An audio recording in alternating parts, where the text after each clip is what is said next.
Good evening. It's Saturday, the 28th of November 2020. Diane Hands bringing you Book for the Day. Hearts on the Rise, Connections through Corona.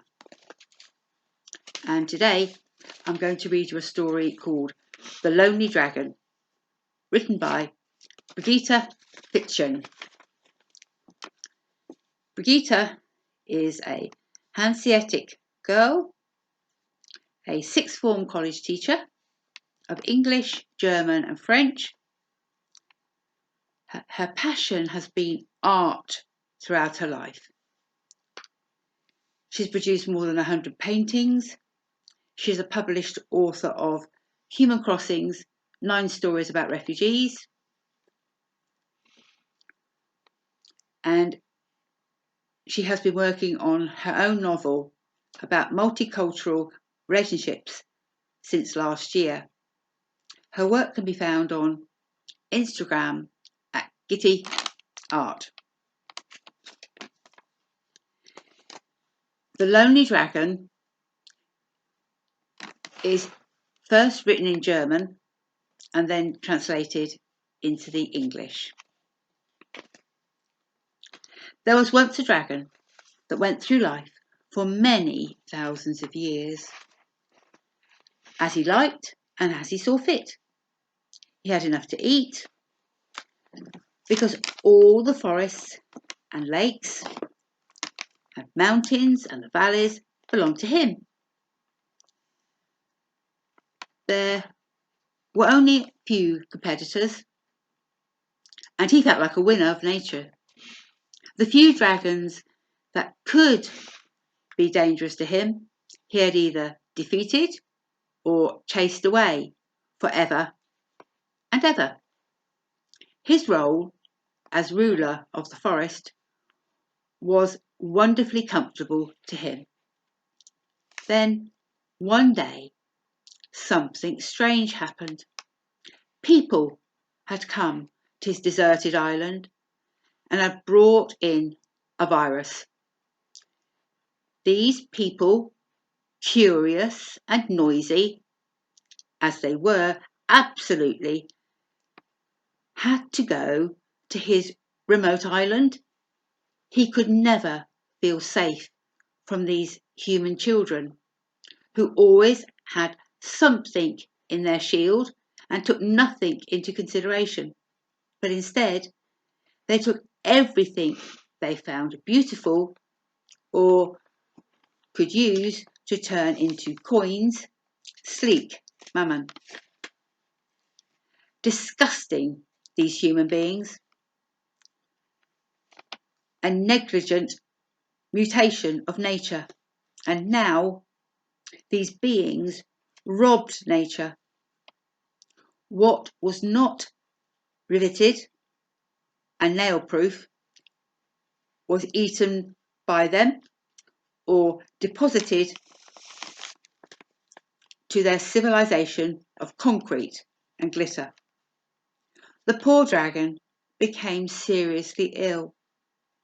When they were gone and had left their remains of food and drinks, our otherwise wise dragon tried these remains, and instead of being free, he got terrible diarrhea and an outrageous ache in his stomach. He could not save himself from limb pain or insane headaches. He thought it was over with him, and he fled to his cave, where he fasted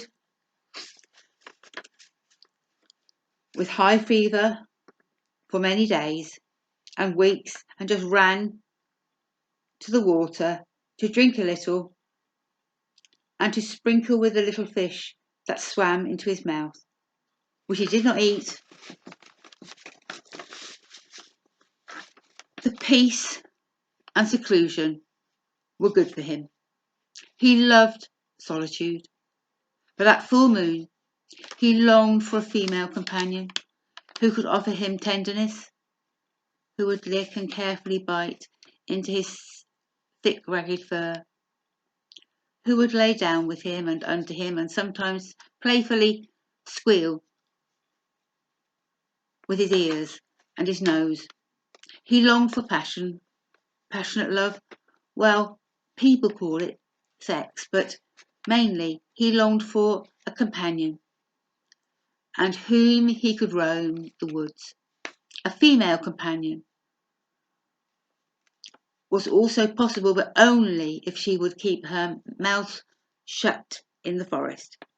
But these were ideas and longings. The reality was different. He was sick and alone. He had to rely on his gifts and natural talents. Remember, his intuition and his strength and courage, which people had sabotaged. They had become a danger to him, although he thought at first that they could become playmates. They were dirty and stinky of perfume to cover up their fear, sweat, and terrible evaporations of their stress. People were not living healthy, not healthy at all.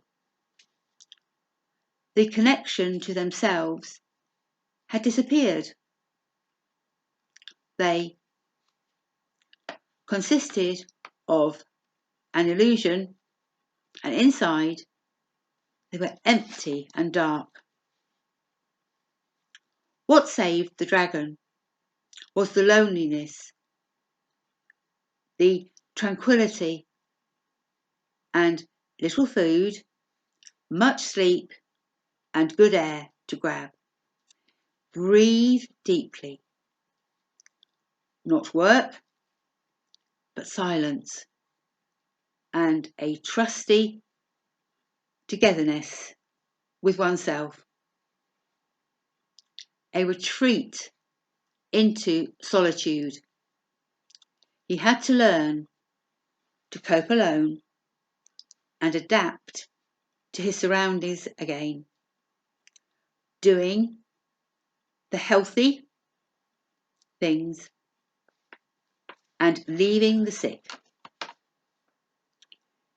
Yes, children. And now think about what makes you healthy and sick, and write down or paint it.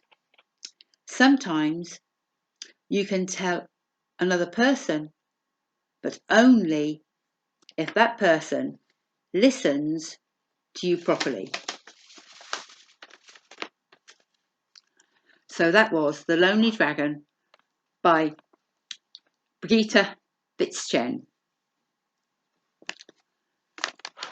You can find Hearts on the Rise, Connections Through Corona on Amazon. More about it on our Facebook page. So until tomorrow, Diane Hands saying good night.